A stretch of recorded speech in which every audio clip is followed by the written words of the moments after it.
Welcome to this edition of the Business Spotlight. I'm Dr. Vishnu Doerga with Action Coach Guyana. And today we are chatting with Mr. Andre Cummings, who's the Chief Executive Officer of Florid Guyana. Florid Guyana has many other investments locally, but also in other countries such as Jamaica and Suriname. So Andre, we've known each other for quite a while, but can you tell our audience, what do you do and for how long have you been doing this? Good day, everyone. Thanks, Doc, for having me on this program. What we do, Florid Guyana specifically, we are a home improvement company, and we provide really great solutions for commercial and residential spaces. And what we have found that once a space is enhanced, it increases productivity and also mental health. So we are in a position to really offer Guyana and the world at large a better way of life. Very good. And how did you get started on this path, Andre? Right. Well, back in 2008, our parent company, Cummings with products, at that time, we exported just rough sawn lumber to Trinidad. And over the years, we've grown considerably into more added value. And more specifically, Florid, we realized the local need for better solutions when it comes to flooring and interior needs. So we've gradually transformed and widen our scope with products and services, basically to respond to market needs. And what would you say are some of the biggest issues you've had to overcome in the business to get it to the level that it is at today? Right, that's a very good question. Biggest issues in the business. Well, we're into manufacturing. Part of our business is manufacturing. And in the manufacturing industry, there's so many moving parts: maintenance, raw material, procurement, and so on. And more importantly, the human resource part of it. So the challenges are quite a few, but as a business owner, you sign on for this kind of journey, and you have to learn and go with it and stick to it and see through. And what would you say then, as a business owner, has been your biggest learning since you've been on this journey? Right. So my biggest learning as a business owner, you realize that you don't know as much you think you know. As your business grow, so is your capacity have to grow. I mean, in all departments, you have sales, marketing, operations, HR, finances. And if your business is very small, you can get by with certain things, with a basic knowledge. But as it grows, for sure, you need to really do the learning and improve your skill set, even management and leadership as well. You need to really get better at those things. So my takeaway, my learning is that you need to continue to learn. Very good. And as an entrepreneur, even more as a human being, what are some of the key lessons that you've taken away from your journey that you would like to share with other entrepreneurs, other human beings on that path of evolution? Right. So life really and truly, it's a journey, and one need to really look ahead and not just look right in front of you. So planning is very important. As an entrepreneur, you really need to plan your finances, how you're going to allocate them. When you're starting off as an entrepreneur, you tell yourself you're going to get all the customers. Your product and service is going to be in everybody's top of the mind, and it doesn't happen that way. You will tell yourself you're going to get enough money to do your investments. It doesn't happen that way. So it's important to plan ahead and really set goals, smart goals, and work back from there. What would you say to the persons who are finding all the challenges, all the obstacles, all the excuses for why they can't get where they need to go? Jim Rohn once said, I'm a big fan of Jim Rohn, the late Jim Rohn. He once said, don't wish it was easier, wish you were better. And don't wish for less problems, wish for more skills. So really and truly, when making complaints is the easiest way out to say, well, it's not your fault, and it's because of this, is the weather, is the politics, is the economy, everything. But really and truly, it boils down to one's personal development and your willingness to put in the work and to learn. I was going to ask you about the first person that comes to mind when you think about success. You've mentioned one of or mutual mentors, Jim Rohn. Who else comes to mind when you think about success? Right. Anytime I get my hands on a recording or a book on success, I try to take it in as much as possible. And another success guru is Earl Nightingale. And his definition of success is the progressive realization of a worthy goal or worthy ideal. And who else come to mind? I would say Barack Obama. And the reason is, he come from very humble beginnings and ascended to the highest office, one can safely say in this world. So that is someone I would say who epitomizes success. And if we take a look back when you'd have just started on this path, and here I talk about very early on, what type of advice would you give your 18-year-old self? Okay, I have to really think way back. My 18-year-old self.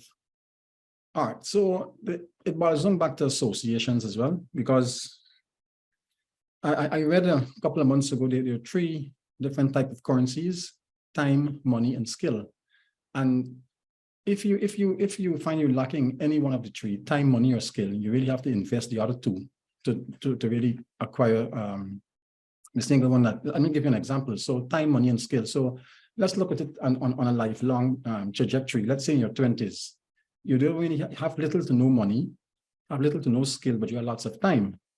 So what one can do is invest the currency, which is time, to learn the skill so they can earn money. And if we move forward, let's say 30s or 40s, you don't have so much time anymore, but hopefully you develop a little skill and some money. So you use the skill to do what you have to do in the shortest time possible to acquire money. And if you go on, let's say in the 50s and 60s, hopefully you develop skills and some money. So you use those, use your money to buy other skills, to leverage, and to, once you continue to grow your legacy and your lifestyle. So essentially, what one doesn't want to do is use what they have in a very poor way. So if you have money, don't, use your money wisely. If you have time, use it wisely. If you have skill, use it wisely. So to my 18-year-old self, I would say, be very mindful of your association and find people who are like-minded and who are growth-oriented and will push you to advance yourself. Very good. And you are a successful CEO. There will be many CEOs, many business owners across the world looking at this particular spotlight.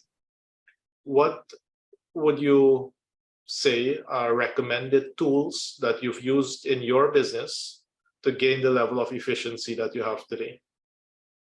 Right. So first and foremost, you're my business coach. I have a business coach, and that is, to me, that's the foundation, someone to hold you accountable.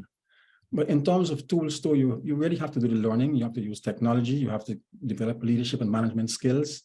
And as a business owner, you really need to be a generalist, because as I mentioned, the 5 pillars of a business: finance, HR, sales, marketing, operations. So it boils down back to the learning and get yourself an experienced coach.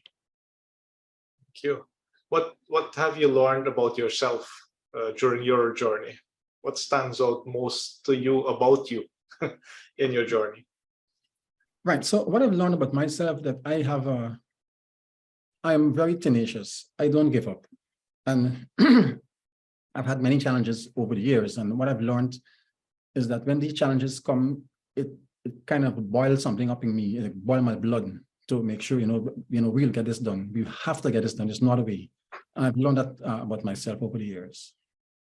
Very good. Very good. You're very tenacious.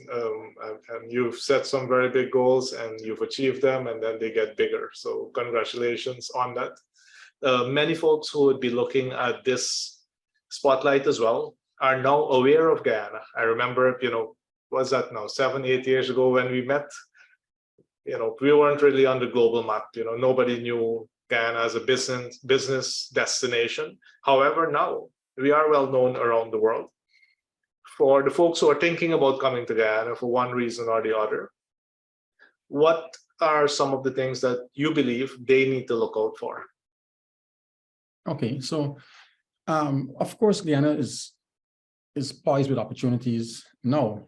Coming into Guyana, I think it is very important for you to seek a good and strategic alliance in Guyana, someone who's here, who knows the ins and outs of how things work here, and of course somebody who is a business owner who is operating above board, to partner with that person, because of course we have the local content legislation. But looking out in terms of, the opportunities are here all a while, and anybody coming here, they already come here with the skills and the investment. They know the business they're going into. So it's really looking out for an ideal partner in this economy. Very good. And then I would just like to know, what are your aspirations for your business in the next 5 years?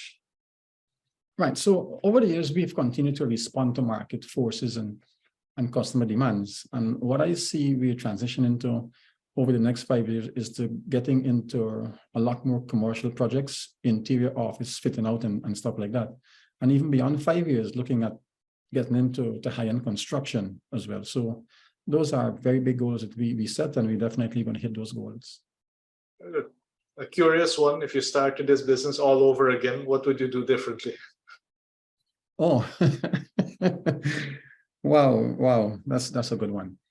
If I started it all over again, first, I would not hire as much friends and as much family.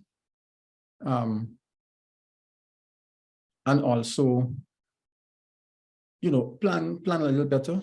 Planning is very, very important. Sometimes you make a harsh decision, and let's say maybe you extend an area in the factory, and then only to realize another year from now you need a better extension or something. So it really is like slowing it down in order to really speed it up, because you find yourself doing a couple of things over and over because of poor planning. Yeah, very good lessons, and I'm sure that many people can use those lessons as well to make better decisions.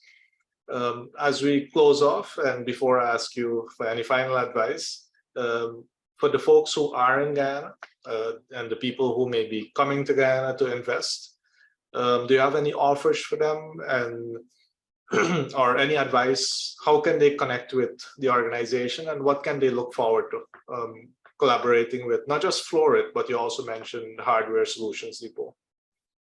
Right. So looking forward, we are online. Our website is www.floridgy.com. We are on all the social platforms. Our number is 223-6000, our office number 223-6000. And in terms of offers, if anybody reach out to us by way of seeing this interaction here, we can give them a very special privilege, a very special deal. I won't disclose it now, but it will really be very special for them. And coming into the economy here, as I mentioned, Guyana is poised opportunities in so many other, all the industries. So I'd encourage you, there's enough for everyone. Really, we need to have an abundance mindset, and there is enough for everyone. If you produce a good product or a service and you market it well, definitely, you're bound to be successful. Thank you very much. So you've heard it mentioned that you saw Andre on the Business Spotlight, and there is a very special offer for you just for doing that. As a very satisfied client as well of Florid Guyana, we have the floor in our conference room. We have utilized other products as well that the Hardware Solutions Depot has brought to Guyana, and really excellent. I can tell you that from my own personal experience. Andre, thank you for the efforts that you and your team are making in bringing really good quality products and services to our market. Keep up that fantastic work. And I would like to thank you for investing the time here with us today and helping so many folks who will be seeing this particular spotlight. So thank you very much. And is there anything else you wanted to share? Right. So you're most welcome, Vishnu. It's an honor being here. And in my last, my last closing words to share with anyone, just look to the future with optimism, and, opportunities are always mixed with challenges. If you have known a path, there's no challenges, then it's not a path worth pursuing. So face the challenges, expect them, buckle up, and, you definitely, a little learning, of course, and you definitely will succeed. Thank you. Very good, very good. Face the challenges, expect them, do the best you can, and success will follow. Thank you very much, Andre. Take Most care. welcome. Take care.